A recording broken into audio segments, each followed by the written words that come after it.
Okay, so we should be live now. What's good, Relocation Football League fans? It's your boy Smitty back here with Bill as always for the weekly Wednesday RFL Season 5 podcast. We're a little bit delayed due to some issues. Hopefully it doesn't affect us during the stream later on. But if we cut out, then you know that it was a technical difficulty on why that happened. So just letting you know that now, just in case. But in the meantime, we're going to get the show on the road. As always, glad to have Bill here with me. And we got a couple of things to be covering.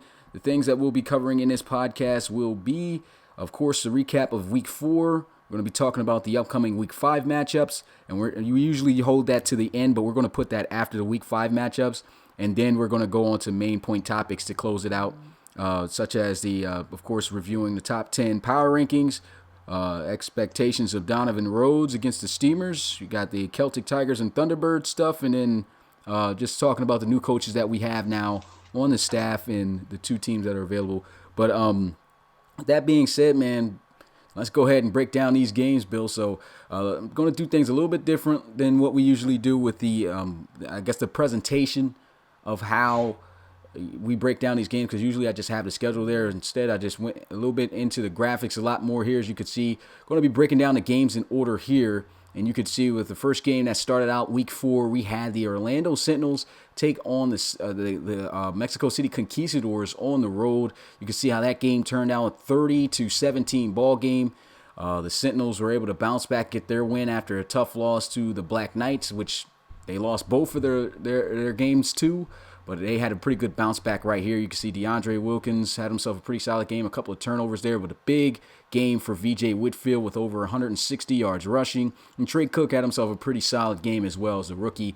And the Conquistadors, I mean, they tried, but it was a really good game for the Sentinels. What's your thoughts on that one? Yeah, I mean, same from here. The Sentinels, the score looked worse or better than it did. The Sentinels had this thing from the beginning to the end. And Whitfield, I mean, I don't know where that came from. He just went off in this game, changed the whole dynamic for the Sentinels, I thought. Wilkins, I mean, he had a good game, but he had a couple of interceptions, little up and down, but 24 of 32, 280, and 3 touchdowns. You can't ask for much more.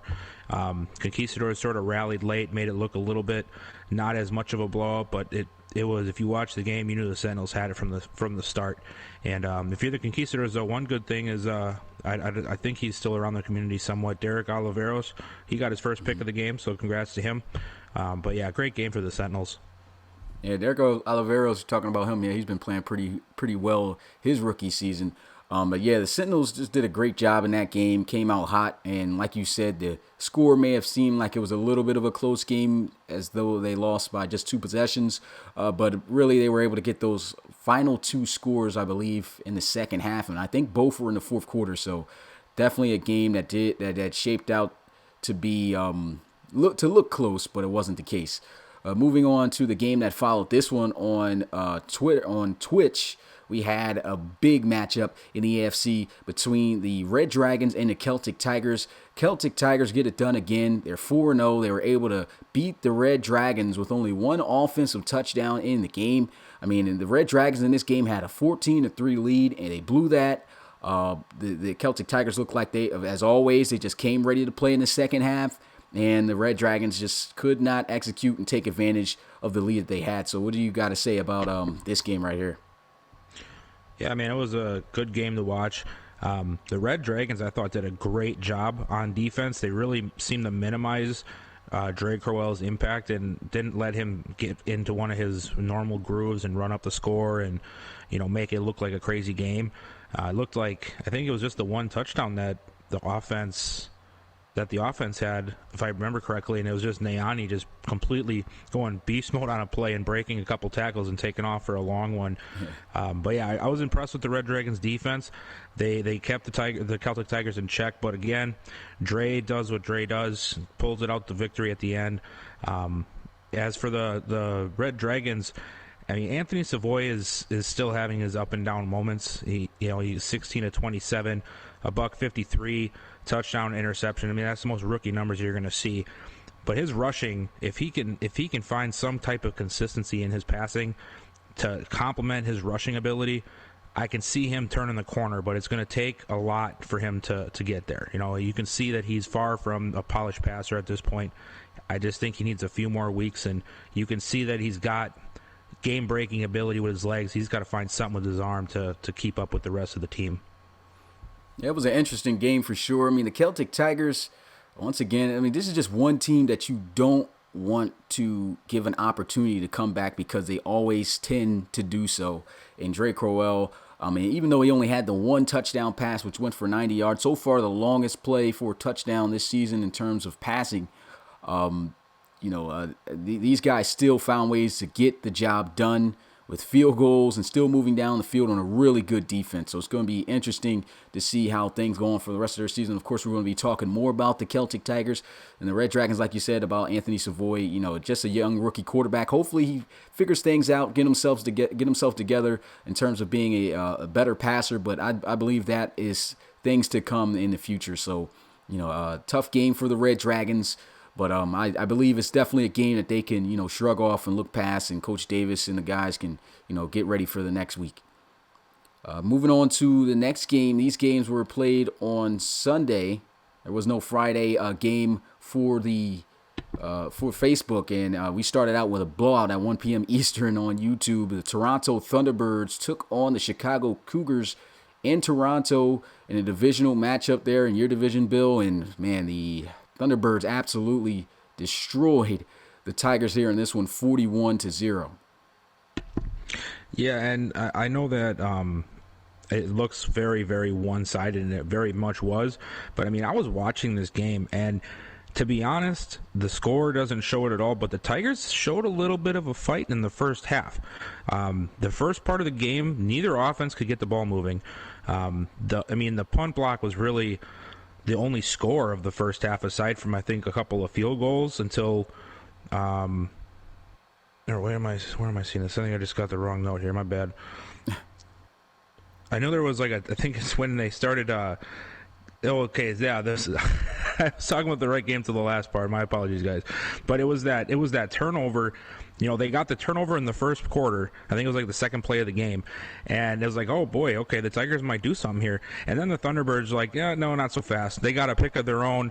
Next thing you know, they're sacking Vandervelde, and he ends up with 5 picks. And, it was just they showed fight. They did. The second half, or the first half, it was really not all that bad. They had some plays where it looks like they might be able to stick around and maybe make a play here and there. They just couldn't finish any drives, and then eventually the Thunderbirds just showed up and became the Thunderbirds. The D-line was relentless. They started forcing turnovers off of the pressure from the quarterback. Next thing you know, fourth quarter rolls around, and it's just a complete blowout. The LC3's touchdown run sort of looked like it was the start of the end for the Tigers after they started running up the score, which was a sweet touchdown run. I don't think he's had one yet this year, so that was really nice to see. But I really thought the Tigers at least sort of stuck around in the first half. They played horrible in the second half, but the first half they did have some shining moments, keeping the Thunderbirds at bay, I think. So, but of course, it ended the way we thought it would. Thunderbirds over the Tigers. Yeah, interesting game for sure. I still do feel like if the Thunderbirds handled business here. Of course, as always, it's tough to move against that defense, man. These guys just are known and have a natural knack for forcing turnovers. And as you can see, just on Peyton Vandervelde alone, 5 interceptions. That is crazy. They absolutely shut down the running game. Lee Wright ended up being the leading rusher with 5 carries for 31 yards. Donald Brewer is still trying to get involved, as you can see there, with 4 receptions for 74 4 yards on the day. But this defense, as always, came ready to play. Multiple turnovers, force, pressure all day. That second half, the Tigers just couldn't breathe. They were just getting strangled there by the bird. And the LC3, he did really good when he came out. I think he got injured at some point in the game, and when he came back, they started really getting into a groove of things. I really also found it interesting that they had a little switch up with the running backs. I had Malcolm McDaniels getting a majority of the carries. As you can see there, 19 carries for 70 yards. And Tate Phillips, being that fast tight end, really took over the game with a lot of big catches for the Thunderbirds on the offensive side of the ball, over 100 yards receiving. And the Thunderbirds, of course, easily winning this one as expected. Big win right there for Coach Kozera and those boys in Toronto. Yeah, Tate Phillips is such a beast, man. That guy is so hard to contain. Yeah. Yeah, he's tough, man. I mean, he's almost like a receiver at tight end with Yeah, size, so yeah. that's extremely tough to cover. And so moving on to the next game, following that game at 4 p.m. Eastern on YouTube, we had the Armadillos take on the Bulldogs. And the Bulldogs were just coming off a 2-game losing streak, but this is the first time that the new head coach, recently hired head coach from about 3 weeks ago, Jacob Reed, took over for the Bulldogs and was able to win this game by 1 point over the Armadillos. It was definitely a back and forth game. Quite a few turnovers also throughout this one. So both teams didn't do too good taking care of the football, but the Bulldogs got it done 28-27. And I thought this was going to be the opposite way when if you were watching this first half. It looked like the Armadillos had control of the game. In the first half of the game, Hartsock was actually looking like he was about to have himself a day. I think he was like 10 of 14 for 100 yards and a touchdown at one point. And they were able to get Carlos Berry moving a little bit more in the first half and the second half, and they had a nice lead. And then second half rolled around, and the Bulldogs defense, they're just like, all right, guys, enough playing around.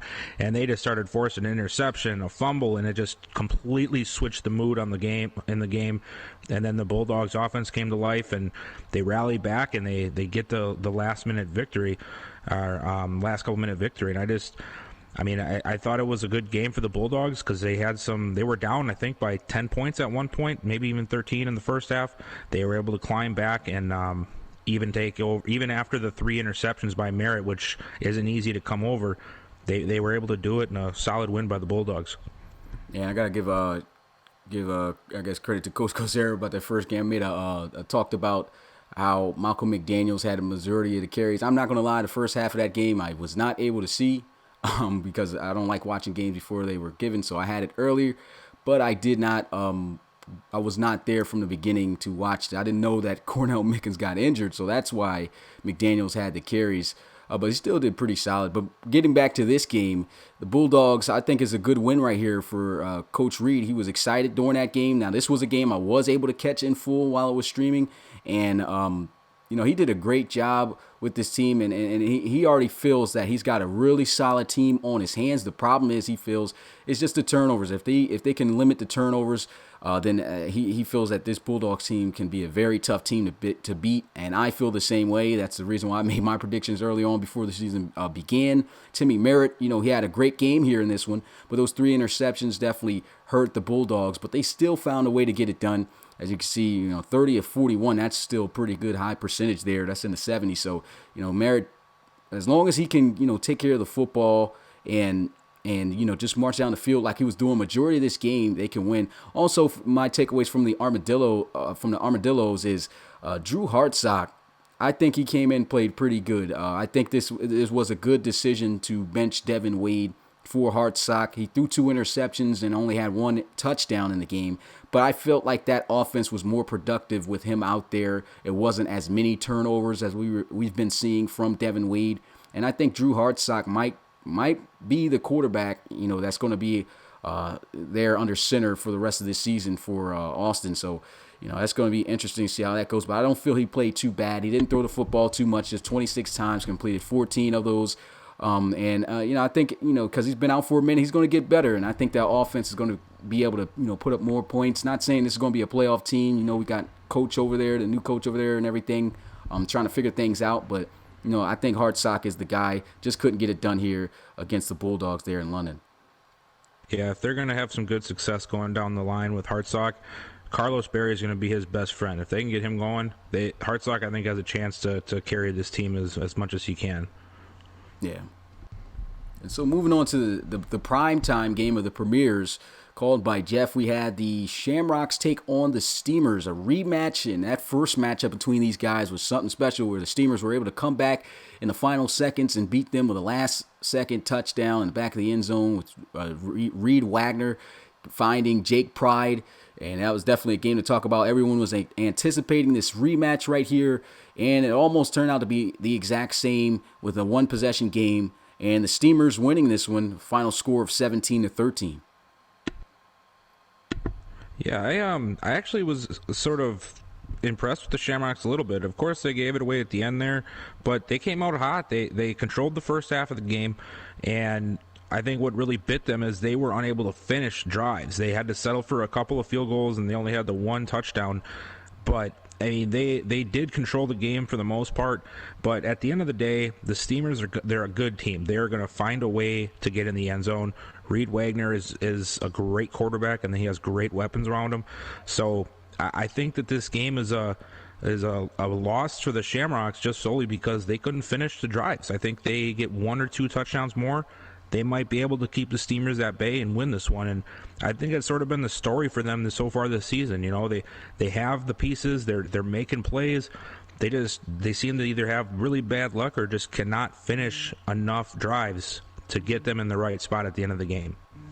Yeah, that I agree with that. Also, the fact that they're playing pretty good teams here. I mean, it's the second time that they've played an undefeated team as well. I mean, the Steamers giving them 2 of the 3 losses that they've had. I mean, they've so far had 3 straight losses, but I know that I've talked with Coach Forsey, and he's been a little bit disgruntled about how everything's been going there with the Shamrocks.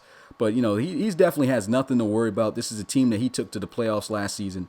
Even if they don't make it this year, I told him. I mean, he has no issues with his job possibly being at risk of him being released as a coach. But at the same time, the Steamers, the Shamrocks, they got to figure something out on how to finish the game. I feel like it's the matchups. They're trying their best. Everything seems like it's almost there, but it's just not working. The Steamers is just an up and rising team, and they did a good job sweeping the Shamrocks in this series. Definitely a good team on the rise here. Like I said, 4-0. Honestly, I wasn't expecting this start for the Steamers. It's definitely a hot team that just continues to get better and better. I think Coach Jones doing a great job over there. But as for the Shamrocks, I feel like he's doing a great job over there too. It's just got to figure out how to get things done in terms of finishing drives. But that comes down to the players. They just got to make sure that they put the play, get the play that they need in the certain moments. And that's just something right now I feel that the Shamrocks are struggling with, is being clutch when they need to be. And so with that being said, moving on to, that was the last primetime game of the week. And then we get back into premier game of the week. And then we get back into the primetime that was on YouTube to kick us off. We had the San Antonio Marshals take on the Mexico City Diablos. They're in Mexico City. And this was a one heck of a defensive battle. These guys were going at it. And we did not get an offensive touchdown until the fourth quarter, and both of those guys were able to score at least one. And the Marshals just were able to do a little bit more to come out on top of this one. I think both teams played very well, and Marshals ended up coming out on top, 20-13. Great game. What's your takeaways from this one?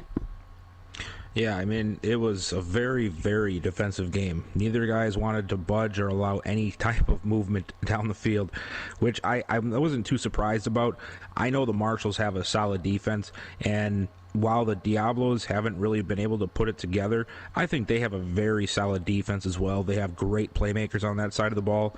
So while the record doesn't show that they're a solid team, we know that they have the players there. So the fact that they were able to hold the Marshals in check most of the game, it didn't really surprise me too much. I think Coach Warden was going to be able to find the right system for these guys to be able to have them play all together and get the defense working with the offense, because that was really the story of the game. Neither offense could do anything, but luckily for the Marshals, Agramonte found a way to get them a touchdown late in the game, put them up, and the Diablos just never had an answer on offense. So they got to figure out a way to get points on the board. Because I think it was last week they had a good offensive performance. Now this week they can't perform on offense, but they got a good defense. They just got to be able to put it together, and that was the story of this game. One team overcame the other. Both of them had great defenses. Yeah, and when I talk about a defensive game, honestly, I feel like both teams were moving the ball down the field very well. They were doing a good job getting down there. The problem was they just could not be able to get enough yards to score. I mean, they were moving, and I don't understand how, the momentum just always came to a complete halt every time that they came on the other side of the ball. You can see the numbers. I mean, the quarterbacks, honestly, were doing pretty good with their percentages throwing. They were doing a really good job in the game. The running backs did a decent job as well. I mean, nothing spectacular. Nobody ran for over 100 yards, as you can see between the two backs, but they were getting it done. There's a lot of big plays made through the air, but nobody could finish. That was the problem until the fourth quarter. And so, interesting game. And like you said, both teams doing good. And this is a great final, great game to watch. And Marshall's, I mean, this was a big win for them because, I mean, they took that loss, I believe it was last week, to the Lancers. And now with this win, they tied things up in the series with, with Oklahoma City. So, you never know how how it can go between those two trying to fight for possibly the second spot officially or the first. So, interesting game there. And as for the Diablos, I mean, 1-3, they got to figure out something. Good thing they got a coach there. Hopefully things turn around for them. Yeah. Moving on to the next game on Twitch, we had the Oklahoma City Bisons take on the Black Knights. Now, this is one of those games, like you said, looked close, but to be honest, it really wasn't. I mean, the first half, the Black Knights held themselves a 27-0 lead over the Bisons. I mean, this was a beatdown, but the Bisons did show fight in the second half, and they were able to make it at least look presentable with a final score of 34-21. Yeah, that's exactly what I have in my notes here. I mean, the Black Knights, they really won this game. I mean, I know every team wins the game, but there's a ways to win it, and then there's winning it, and they won it. And they just dominated the Bisons. They had a little minor comeback attempt in the second half, but I mean, it was the Black Knights from the beginning to the end again. And Langford Cloud, he just continues to churn out these big performances and help this team. And, to be honest, in my book, if we had to name an MVP candidate right now in the RFL, he'd be up there very, very far to me. I have the Black Knights as a contender this year. I might have said some things to the opposite side of that effect during the preseason. I retract those words. I think that they have a real shot this year. If they keep playing the way they're playing, they're going to be a very, very hard team to beat in the future. Yeah, I agree with you there, man. I too believe that the Black Knights were going to be struggling this year because I've seen they haven't been good, to be honest, since season 3 when they made the postseason. And even before then, they've always been an okay team, but not a playoff caliber team. The last time they were a playoff caliber team, like I said, was season 3 when they played the Celtic Tigers. They were able to beat the Celtic Tigers, I believe, in the playoffs. And so, this was a team that is really, interesting to watch and especially rally from, the doubters, including myself, that didn't think they were going to be this good. Like you said, a key guy that I got to give a lot of credit to, Langford Cloud. I think he's doing a great job taking off a lot of the pressure off their quarterback, Holden Wolf, who used to be the guy that was the entire offense. They never really ran the ball too much. They liked throwing it. They were a high-powered passing offense. And it seems like that's taken more of a backseat and has opened up a more balanced and dangerous offense now, because now you got a guy running the ball, getting easy yards, and you also got a great quarterback throwing to receivers, making his receivers better. Now, these receivers may not be known guys other than DJ Nance, a Pro Bowler, but, I mean, other than that, I mean, these guys are, on offense, they are a problem. Mike Strongley, you can see a big performance he had, over 100 yards receiving. He had a 100-yard receiver, 100-yard running back, 300-plus yard quarterback who didn't make any mistakes with interceptions. He took care of the football well, good percentage, 30-24. I mean, he was getting it done, and I mean, I like that the biggest thing from this game that I liked the most was the Oklahoma City Bisons were at least showing some type of fight back there in that second half. And Devin Hobart, he did a great job, despite what people may be saying about him and talking about talking about Torres getting in the game. Yeah. This is look at his numbers. He's 32 of 40, 345 yards, 3 touchdowns, not a single interception. This guy did what he had to do. The biggest problem for Oklahoma City has been their offensive line. They can't protect any of their quarterback. Doesn't matter who they got back there.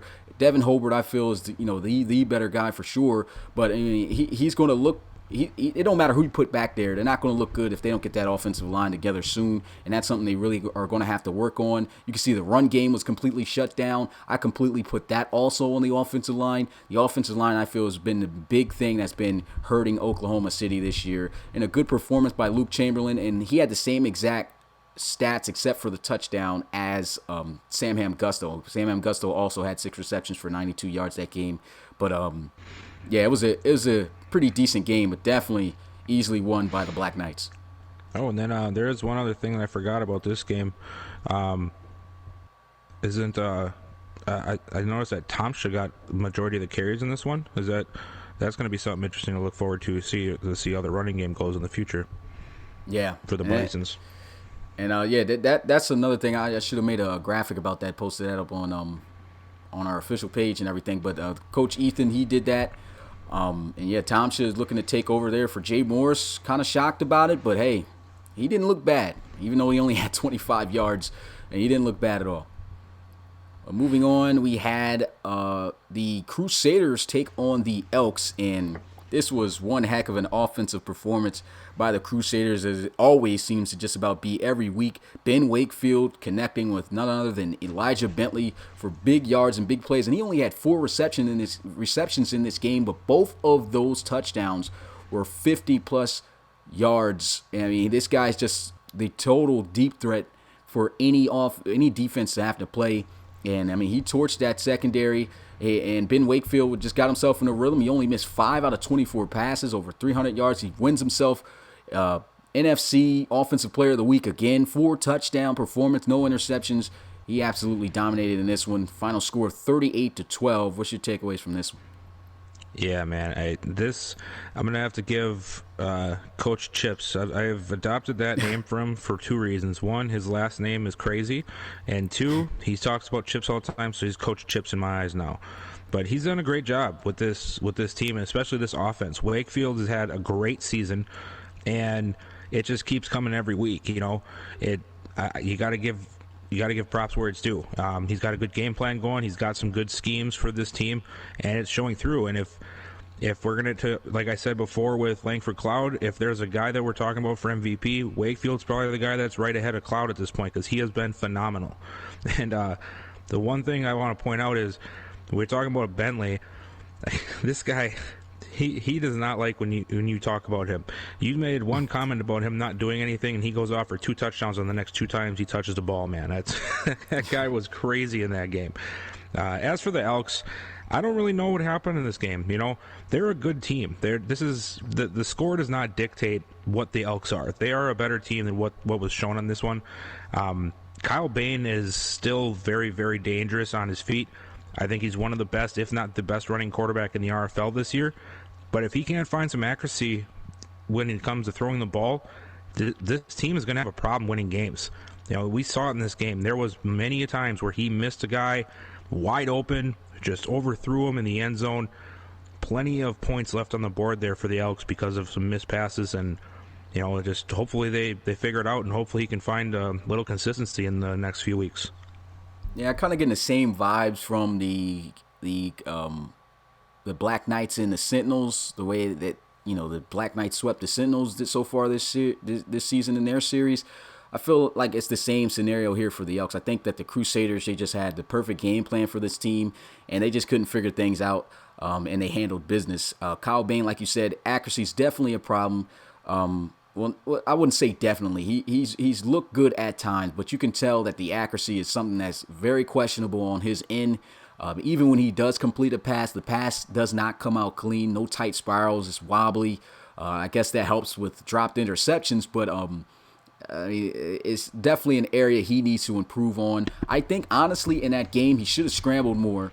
I know he tried to a couple of times and got sacked, but to be honest, it looked like he tried to be more of a quarterback in that situation when we already know his skills just aren't there to be that just yet. And I feel like he should have played more to what he's accustomed to doing, and that's just scrambling out of the pocket and making plays. I think if he had done that more, they probably would have been able to score a touchdown in this game, which they didn't get a single offensive touchdown the entire game, all field goals. So, I mean, that alone, you know, I just think that Bain just played something outside of his comfort zone, and it just didn't work out. I think Darius Martin did a good job. They did give him a good amount of carries here in this game, 20 carries. Got 86 yards. I mean, that's a 4-yard per carry average. So, I mean, he got it done, but you know, it's just, I don't know what it was. They just could not figure out how to finish drives, and that has been an issue for a lot of teams in the RFL so far this season, and definitely for the Elks in this game.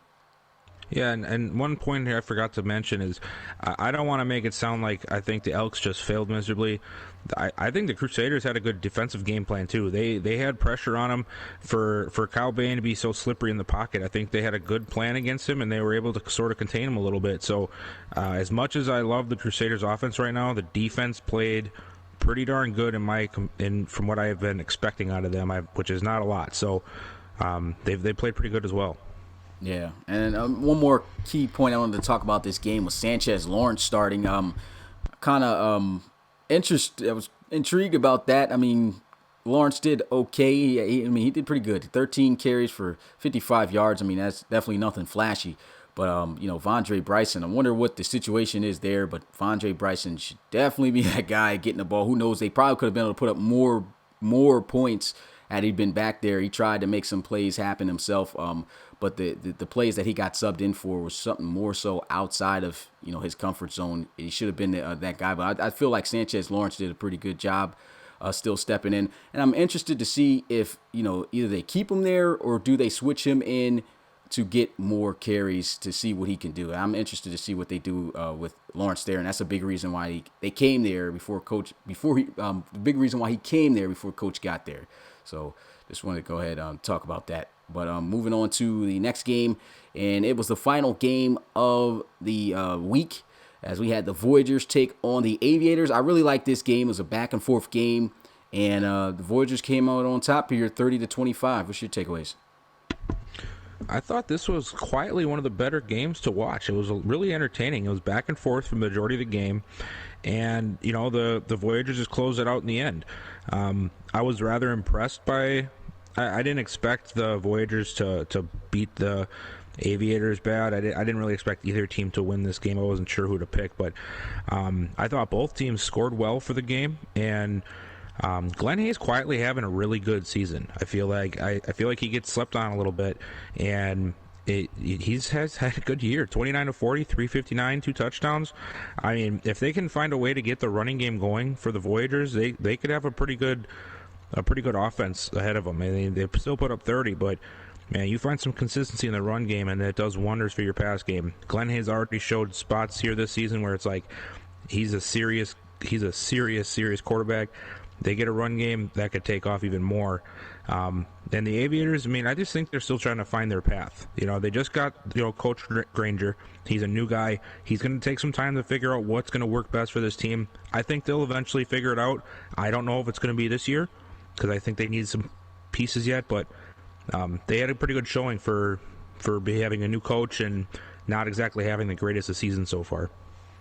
Yeah, and Russell Rennes, I would have to say this was the best performance I believe he had this season so far. He started out with quite a few interceptions. He was struggling, but I honestly I think as we talked about, if we didn't talk about it in a previous podcast or podcasts in the past, or if we talked about it in the CU, I honestly feel like he's in a system, a scheme that just does not fit him. And if Granger can figure out what it is to get him going, because we all know Russell Rennes.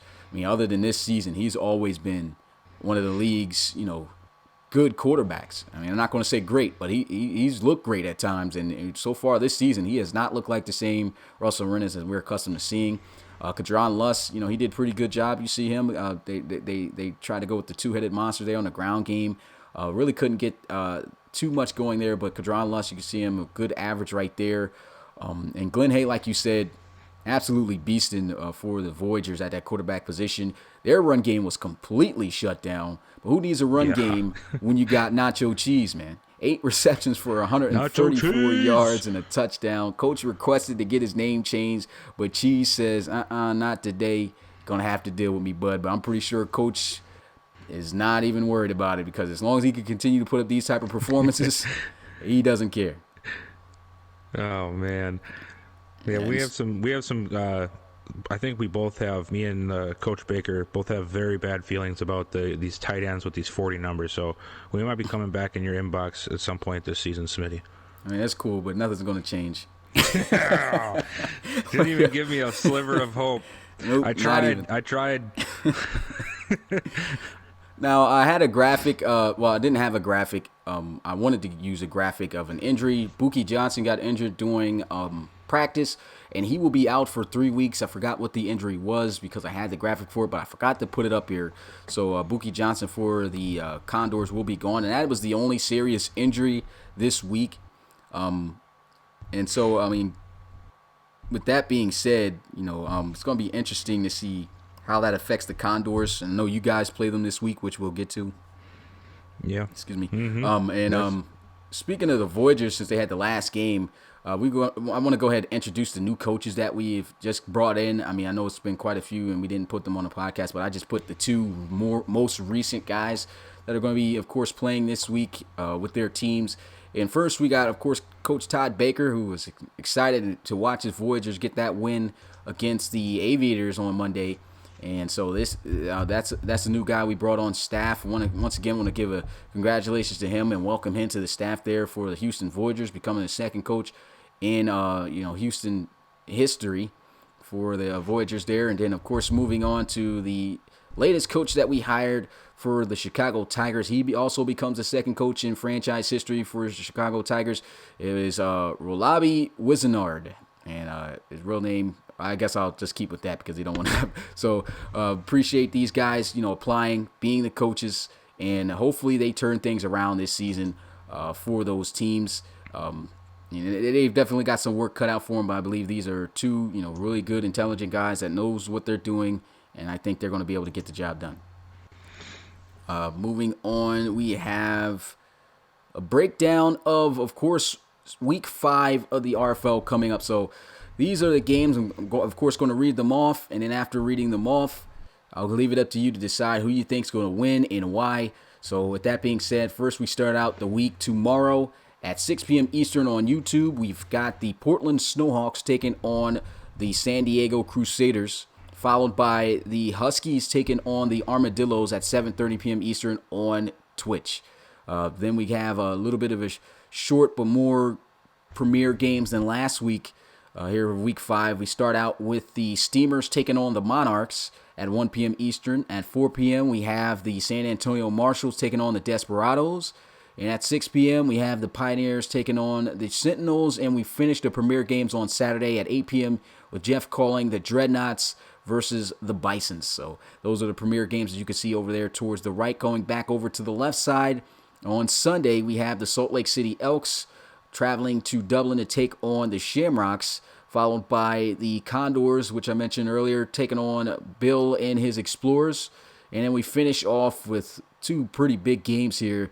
The Dublin Celtic Tigers taking on the Chicago Cougars. Coach Roby going up against his former team that he used to coach there. It's going to be a lot interesting to see how that turns out. And then also the Red Dragons taking on the Riverhogs, divisional matchup right there. So looking at these games, man, let me know who you got winning and why. Start off on Thursday. We got the Snowhawks going to San Diego to take on the Crusaders. I think the Crusaders are going to take this one. I love what the coach is doing with the offense. I think their defense is playing better than I anticipated. And we all know the Snowhawks have had trouble so far this year because of the suspensions. And Casey Chris is just not the guy. So Crusaders in that one.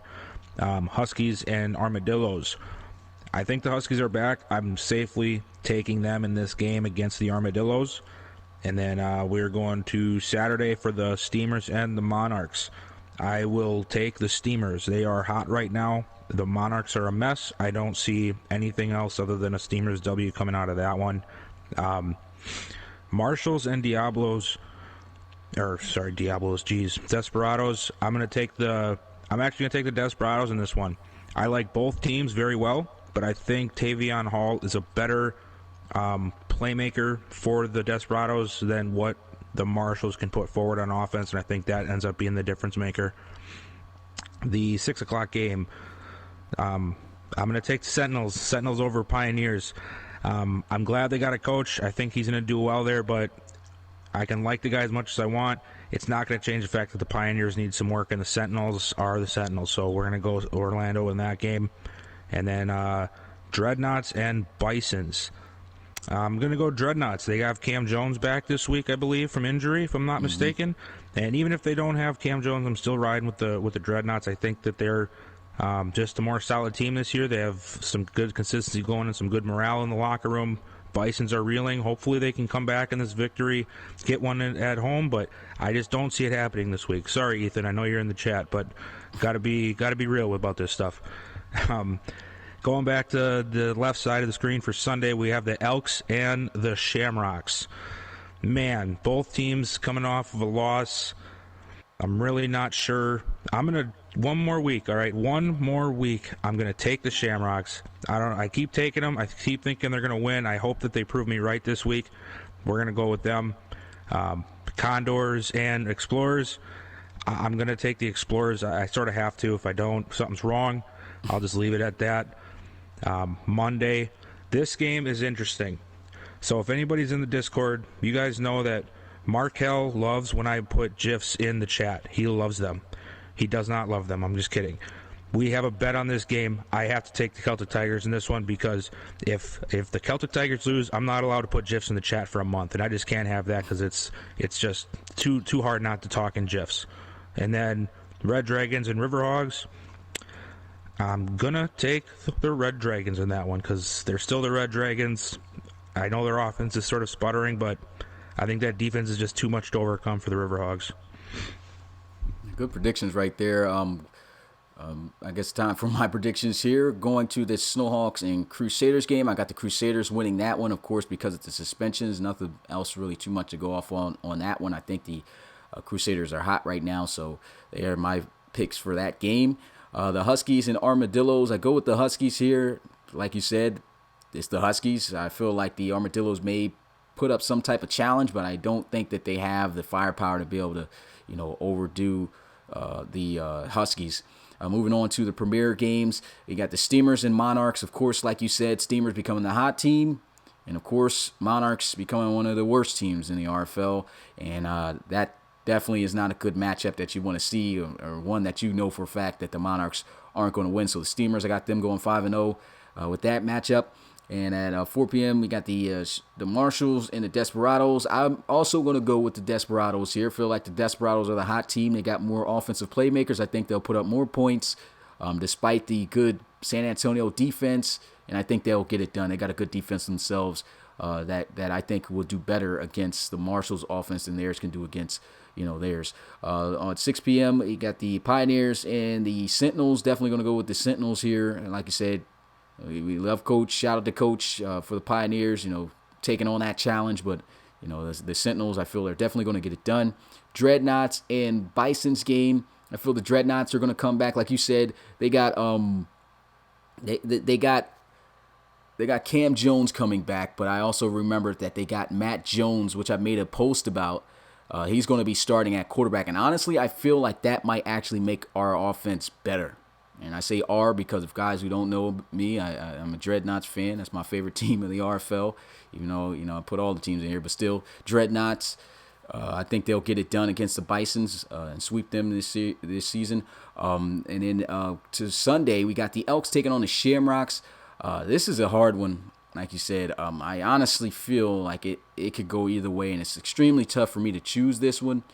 But I do think that the Shamrocks might win this one. Oh, I said it backwards. I feel like the Elks might actually win this one. Just because I feel like it's just more so the matchup that they've had against the Crusaders, which made them look bad. But I think that Kyle Bain's actually going to come out and perform better and might just be able to slightly notch the Shamrocks. And I feel like the Elks have the slightly better defense. So that's why I'm going to go with the Elks there. Your game, going to go with your Explorers. Condors are a pretty good team, but I just don't think they have enough to be able to, beat you guys over there. The Celtic Tigers and the Cougars, another extremely hard game to pick here. And I know it's, you say extremely hard. I mean, it's the Celtic Tigers. These guys are beating everybody. But the Cougars, if there's anybody who's got a chance to probably beat these guys, it's probably them. If they don't, I don't know who's going to beat them. So I'm going to go with the Celtic Tigers there. And then for the last game, the Red Dragons and the Riverhogs. I'm going to go with the Red Dragons here. Like you said, their offense not really doing too much, but I think that Anthony Savoy is going to continue to get better and better, and I feel like their defense is going to be able to slow up Hunter Mackey and what they do over there in Portland, so I think they'll win in a close game, so I'll go with the Red Dragons there. Yeah, let me elaborate on that Celtic Tigers and Cougars game. I'm taking the Celtic Tigers because I have the bet with Markel, but I truly, honestly believe that if one of these teams is going to knock CT off their throne, it's going to be the Cougars. The Red Dragons almost did it last week, and I think the Cougars have a little bit more of a high-powered offense, and which really would have made the difference in last week's game. So, I'm sort of on the Cougars on this one, but I have to take the CT for my bet. Just wanted to elaborate. Yeah. But looking at these games, what is the game that you are most excited would be most excited to see this week? The game I just talked about, man. The Celtic Tigers and the Cougars. I want to see that one. Another one I think is going to be a good game is going to be the Marshalls and the Desperados. Should be another good one. So those are my two. Yeah, I'm gonna go with the same deal. Definitely want to watch that Dreadnoughts and Bisons game. That rivalry's always been, spicy. So I definitely want to go ahead and watch that one as well. And like you said, the Marshalls and Desperados game, good, interesting game as well. But moving on from this, we get a look at the top 10 power rankings heading into Week 5 of the RFL, and here they are. A couple of changes. Some guys getting kicked completely off the list. Sorry, Bill. But of course, this isn't my list. It comes down to what Madden has in the file, and I choose based off the rankings. Who I feel is better than the other team from the other conference, and so that's what came up with this top 10 list. Of course, Celtic Tigers staying number 1, Thunderbirds jumping up to number 2, Bulls staying at 3. Steamers came up, I believe, 1. They were 5 last week. Desperados came up. They're 5 now. Black Knight shooting up after another impressive win. Dreadnoughts dropping from, I believe they were 2. Yeah, they dropped down after a loss to an NFL team, which they lost that one due to a mini suspension of Coach Frankie. And so just wanted to put that out there so people can understand why the Dreadnoughts lost to an NFL team.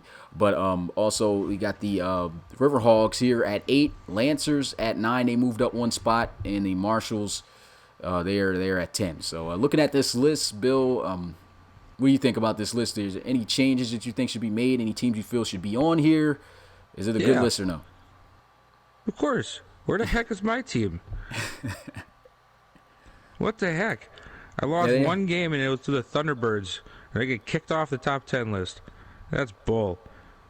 No, but in all seriousness, I think that the Thunderbirds getting pushed up to 2 is a good spot for them. If I was to change anything, I would probably move the Steamers and possibly I'd move the Steamers up ahead of the Bulls. I would do that for sure.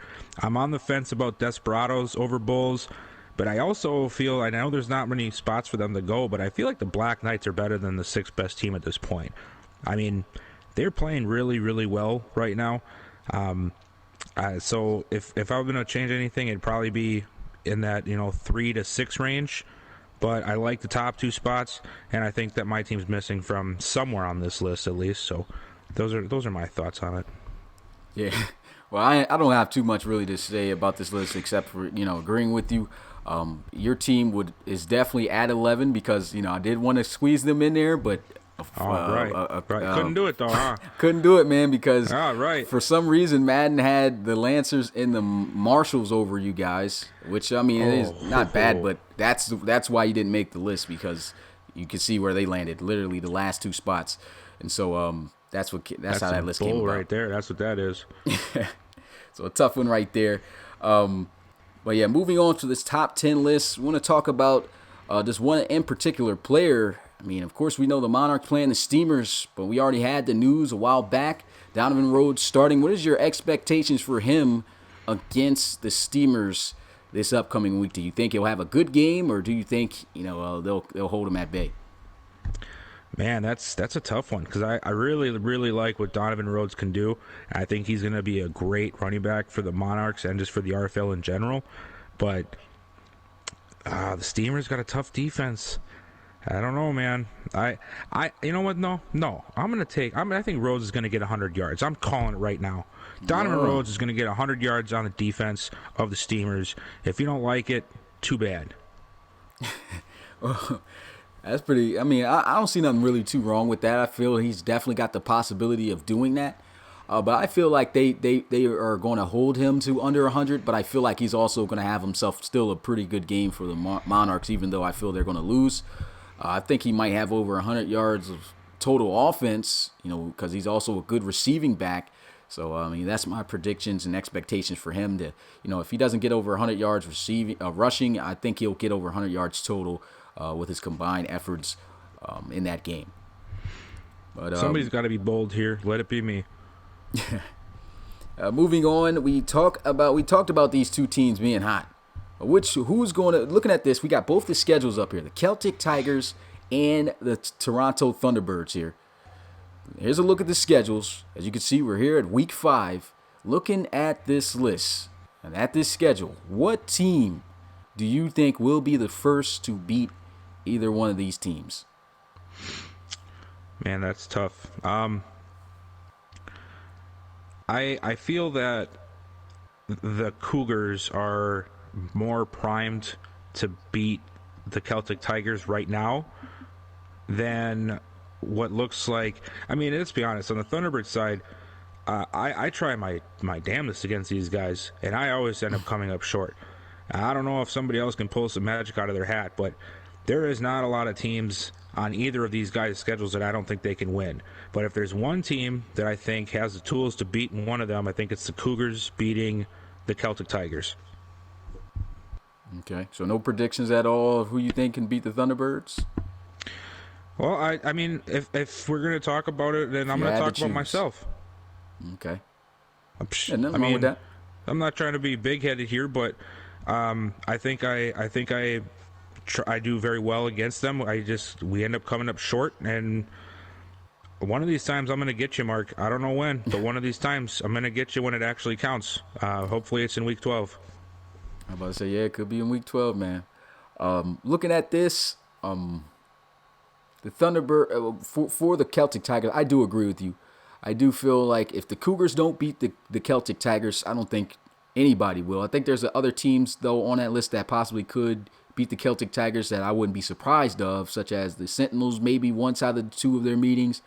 Maybe the Black Knights also, because the Black Knights, even though they beat the crap out of them the first time, the Black Knights have always given the Celtic Tigers a lot of trouble, and it's been a tough team for the Celtic Tigers to beat, even though, like I said, they did it easy. They did it easy last year, and then they got stumped on that second matchup. So those are, I guess, the 3 teams that I feel have the biggest potential of beating the Celtic Tigers on their schedule that they have left.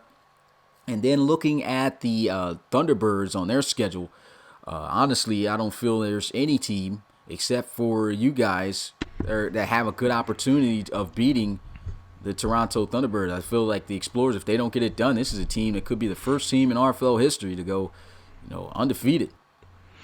Yeah, and I shouldn't say it. I mean, it could be if I had to choose a team or 2 other than myself, which I would like to do just because I don't want to seem like a big head. I honestly think the Steamers have a really good team, man. They might be able to pull something out of their hats. They did it in preseason, and I would put the Barons up there too if they had just a little bit better on the defensive side of the ball. I think the offensive side is there, but I just think the defense is a little bit too young and inexperienced for the Thunderbirds offense. So, I mean, there are a few teams, but I just don't see it happening. Yeah. So with that being said, that is actually going to wrap up this podcast. Was going to talk about the 2 teams that we got left, but to be honest, no point of even talking about them. We do have some interviews coming up, so almost about to fill up the league, guys. Literally got an interview tonight, so we might be down to just 1 team left, and of course that news will be posted up on social media.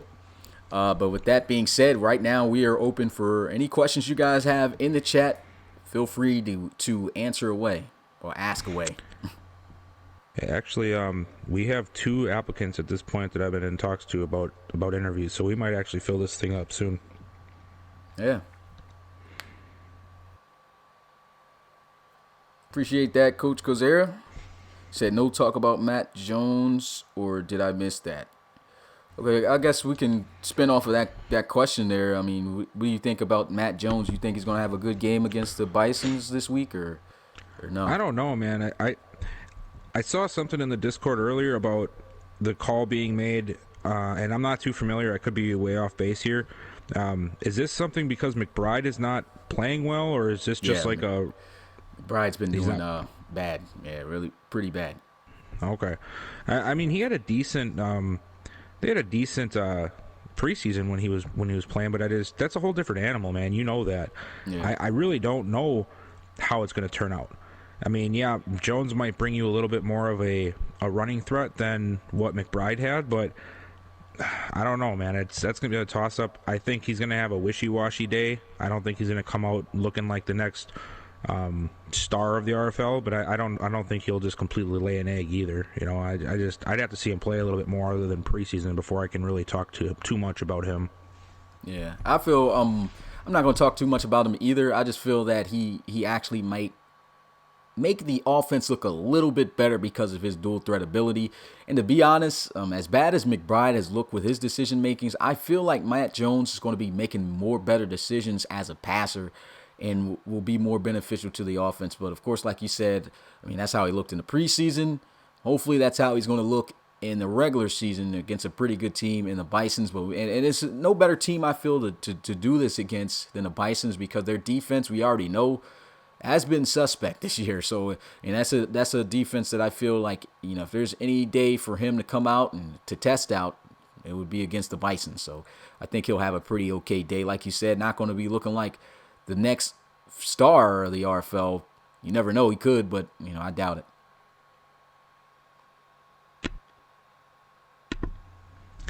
Looks like we have a question from Miller Kingdom. Do you see any games this week that will be disappointing or shocking?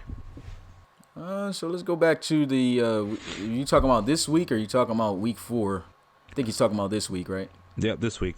Yeah. So okay, let's go back to the week 5 graphic here. Looking at this, I guess are we picking like which game we feel will be most shocked on if they win, or Yeah, has a chance of winning? I guess I would say if the Monarchs beat the Steamers, I would definitely be surprised. I feel like the Monarchs might be okay since they don't have Curtis Bailey back there, and that's no shade to Bailey because he's been a great running back for them throughout the franchise, but he's just simply not the guy. It seems like no more. I think Donovan Rhodes will bring a spark, and I know Coach Jones is going to take some offense to that, but like I said, you better win that game, dude, because I think everybody's going to be shocked you lose that one. Yeah, I think that's probably what I was going to go with, but just for different opinion's sake. I mean, we could go the other side of the aisle too with the Sentinels and the Pioneers. I mean, if the Pioneers could pull that one out, that'll be pretty impressive and pretty shocking in my book. Yeah. And honestly, another one just to throw out there, I would be, if the Snowhawks do beat the Crusaders, I would be kind of shocked there too. Yeah, I'd be pretty shocked with that too.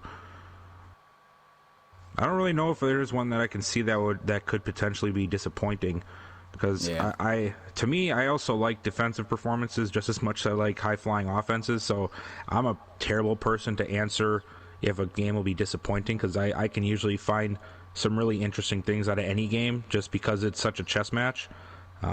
So, I mean, for me, I don't really even know how to answer that one. Yeah.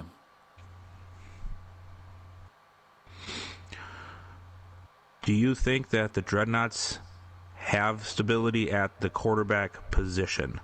No. I must say no. Depending on how Matt Jones does, and Matt Jones is pretty young, so if he looks good, he possibly could be a quarterback to build for the future. But honestly, that quarterback spot, I feel, is something that, if things don't go right this year, that very well could be, our first round pick is going with a quarterback, depending on where they go and who's left there. So, I mean, with that being said, that tells me that, the quarterback room right now isn't looking all that great there in San Antonio. Yeah, who knows? Maybe they'll end up getting stability out of the flopping around of the quarterbacks they have. But yeah, like Smitty said, at this point, from what McBride's been doing, I guess there is no stability at the position at this point. Yeah. Joshua Hexel. I hope I said it right one of those times. Do you think the Huskies can make the playoffs? Oh yeah. Yeah. Definitely. Yeah, we saw them come back last week, and their offense sort of finally, showed up. I think that can continue. I think it'll continue this week. Yeah. I mean, they took a tough loss to the Bulls, but then you think about it, I mean, that's a divisional game. You can lose those at any time. The Bulls aren't no slouch team either. That's the reason why they're ranked 3rd right now in the entire league in the top 10. But, I don't feel like they've lost anything this season. I think they'll be a pretty good team. I think Coach Chiz finally figured out a way to get the offense going again. And, of course, we already know he's struggling with that offensive line, but there's nothing he can do about that line right now this year, possibly for next year either, unless he makes trades or stuff like that. But, even linemen, they come a dime a dozen in the RFL, and it's hard to get good linemen in this league. So there's nothing really he could do there. And I feel like this is pretty much the same team that won it all, last year. And I think they definitely have a chance to go back to the postseason. Altered Arcade.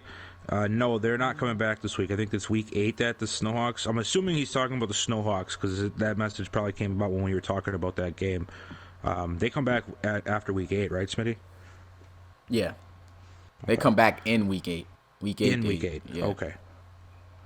Awesome. Okay. And then I said it right. Perfect. Yay. Point for me. So what game do you pick to be the biggest upset of the week? I think we sort of went over that already. We kind of Yeah. did that one. I mean, just to answer the question, I guess, as much as I feel that the Cougars are I was just are a team that can beat CT, I still think that'd be pretty much a big upset just considering of how well Celtic Tigers have been doing this year. Yeah, I was going to say the same thing. If the Cougars beat the Celtic Tigers, that's even though we know they're just about the only team that has a good chance to, then it's definitely going to be a shock for that reason.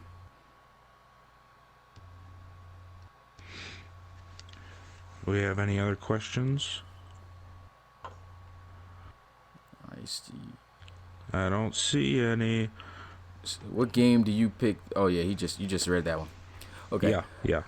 Okay, so I guess that's about it, man. So appreciate you guys coming through for the live stream, man. As always, hopefully we covered everything you guys needed to know so far from this past week and coming into this week from this podcast. And with that being said, I guess that's going to be it for us. It's your boy Smitty, RFL Commissioner and play-by-play commentator, along here with we gotta get you a name, man. I don't think it's possible, man. I think we're just gonna have to roll with Bill. I'm gonna come up with something. Leave it at boring old Bill. Hey, community. That's the homework for next week, man. Try to come up with an awesome name to sign out with for Bill, and we'll try to use that in the podcast. But I guess right now we're just gonna go with the plain old Bill. But with that being said, we're out of here. Peace.